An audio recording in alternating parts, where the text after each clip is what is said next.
It was the kind of night that teenagers and 20-somethings live for.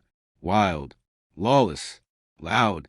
The Arizona desert was buzzing with music and muffled conversations, laughter echoing through the dry night air like a siren call for chaos. I wasn't the kind of guy to party hard with beer cans in both hands. That wasn't me. I liked a quiet buzz, a chill vibe. So I brought my own setup, a big bottle of vodka, an oversized Sprite, and a massive big gulp cup to mix them in. Simple. No nonsense. That cup, it was going to be my night's quiet companion.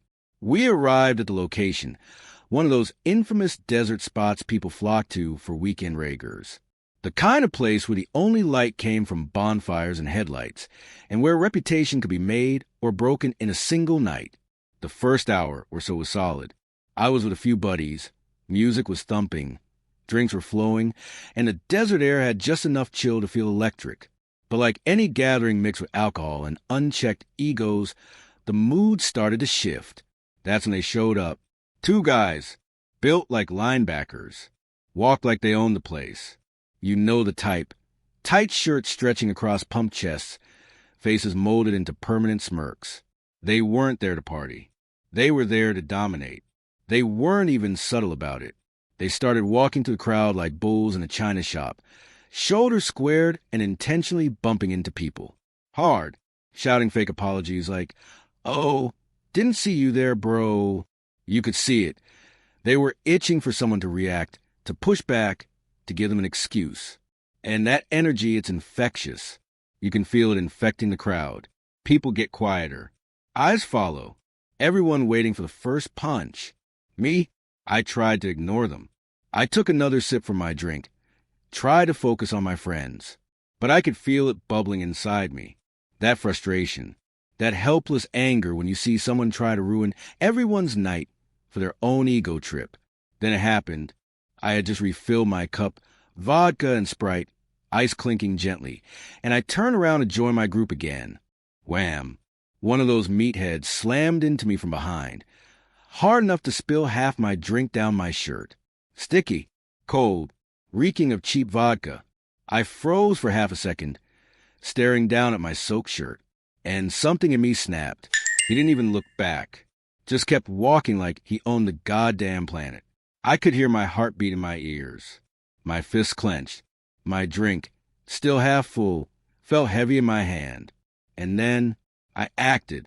I took one smooth step forward, raised a big gulp cup like a ceremonial toast, and launched it full force at his back. Splash. It hit dead center. The explosion of liquid soaked his shirt from collar to waist. He froze.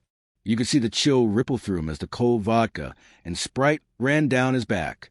The entire crowd seemed to hold its breath. He spun around. His eyes were fire. Jaw clenched. Fists already half raised. "Who the F did that?" he roared. And that's when I channeled every ounce of calm I had left. I looked him dead in the eyes, pointed to my own soaked shirt, and said, "I don't know, man. Some a-hole got me too. He ran off that way." I pointed in the exact opposite direction. He blinked, looked down at my shirt, took in the evidence. His fury didn't calm. It redirected. "Thanks, bro," he muttered, and stormed off like a heat-seeking missile, looking for a ghost that didn't exist. The second he turned his back, the group around me, strangers, friends, even people who'd been holding their breath, erupted in laughter. People were howling. Some were clutching their stomachs. One guy gave me a slow, appreciative clap. I refilled my drink, ice rattling in the cup, and for the rest of the night, that guy, he was a joke.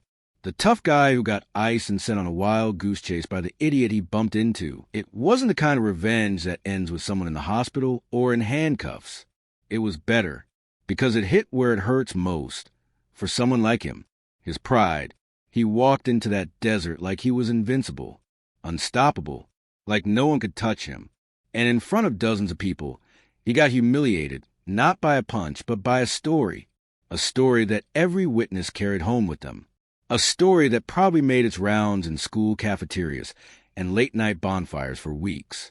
And me? I got to be the guy who took down a bully, with nothing but vodka, Sprite, and a well-timed lie.